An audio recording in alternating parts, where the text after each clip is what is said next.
Everyone, welcome to Bright IQ। तो जैसा कि हम लोग पिछले क्लास में सीख चुके हैं कि अगर हमारे पास क्वाड्रेटिक इक्वेशन यानी कि द्विघात समीकरण दिया हुआ है तो उसके मदद से हम लोग कैसे जीरो यानी कि शून्यक को निकालते हैं। अब हमारे पास क्वेश्चन क्या है कि हमारे पास शून्यक दिए हुए हैं और शून्यक की हेल्प से हम लोगों को क्या करना है कि क्वाड्रेटिक इक्वेशन यानी कि द्विघात समीकरण बनाना है। तो देखो, इसको सॉल्व करने के लिए हमारे पास दो मेथड है। एक मेथड वो मेथड है जो आपके बुक में दिया हुआ है और एक मेथड मैं आपको वो बताने वाली हूँ जो काफ़ी ईजी होता है। आप जो मेथड से चाहो एग्जामिनेशन में उस मेथड से आप बना सकते हो। तो चलिए हम लोग वीडियो को स्टार्ट करते हैं।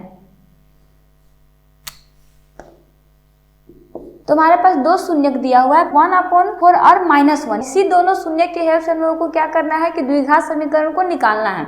तो देखो, दो शून्यक का मतलब क्या हो गया कि हमारे पास दो चीज दिया हुआ है। एक चीज दिया हुआ है अल्फा प्लस बीटा जो क्या है 1/4 दिया हुआ है। अल्फा प्लस बीटा का मतलब क्या होता है शून्यकों का योग और alpha into beta. Alpha into beta का मतलब क्या होता है शून्यकों का गुणनफल जो हमारे पास क्या दिया हुआ है -1 दिया हुआ है।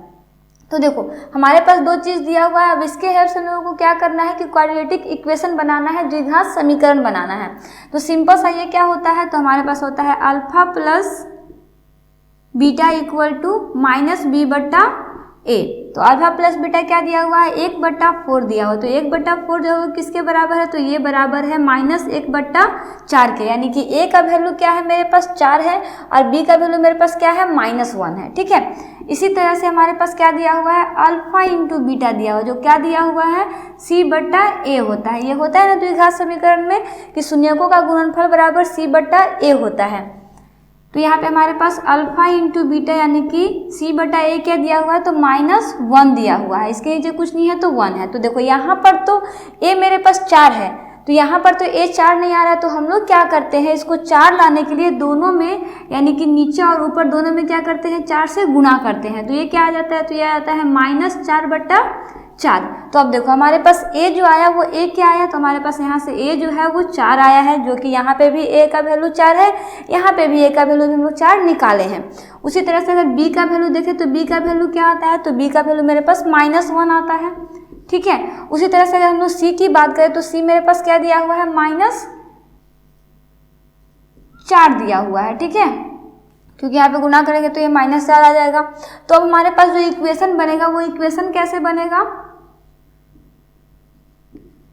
तो हमारे पास क्वाड्रेटिक इक्वेशन जो बनेगा वो इक्वेशन हमारे पास हो जाएगा। इक्वेशन का देखो फॉर्म क्या होता है, तो वो इस फॉर्म में होता है ax² + bx + c के फॉर्म में होता है। तो हम लोग यहाँ से लिखेंगे a का वैल्यू कितना है 4 है, यानी कि ये क्या हो जाएगा 4x² + bx होता है। तो bx का वैल्यू मेरे पास क्या है, b का वैल्यू -1 है, यानी कि ये क्या हो जाएगा -x। c का वैल्यू मेरे पास क्या दिया हुआ है +4 यानी कि -4 दिया हुआ है। प्लस मेरा ये फॉर्मूला वाला हो गया। तो ये क्या हो जाएगा, तो ये हो जाएगा 4x² - x और -4। ये मेरा हो गया क्वाड्रेटिक इक्वेशन यानी कि द्विघात समीकरण। आपके पास शून्यकों का योग और शून्यकों का गुणनफल दिया रहेगा, उसके मदद से आपको इस तरह से बनाना है। देखो कहीं कहीं पे क्या होता है कि आपके पास जो भी मैं यहाँ पे a आपको निकाल के बताई ना, कभी कभी वो a आपके पास दिया होता है, आपको एक्स्ट्रा में निकालने का जरूरत नहीं पड़ता, कभी कभी जरूरत पड़ता है। तो ये आपका फर्स्ट मेथड था क्वाड्रेटिक इक्वेशन निकालने का। चलिए अब हम लोग नेक्स्ट देखते हैं सेकंड मेथड, जिसके हेल्प से आप बहुत ही आसानी से क्वाड्रेटिक इक्वेशन बना सकते हो अगर आपके पास जीरो दिया हुआ है तो सेकंड मेथड पढ़ने से पहले वीडियो को लाइक और चैनल को सब्सक्राइब करना ना भूलें, ताकि हम आपके लिए इसी तरह के और भी वीडियो लेके आते रहें।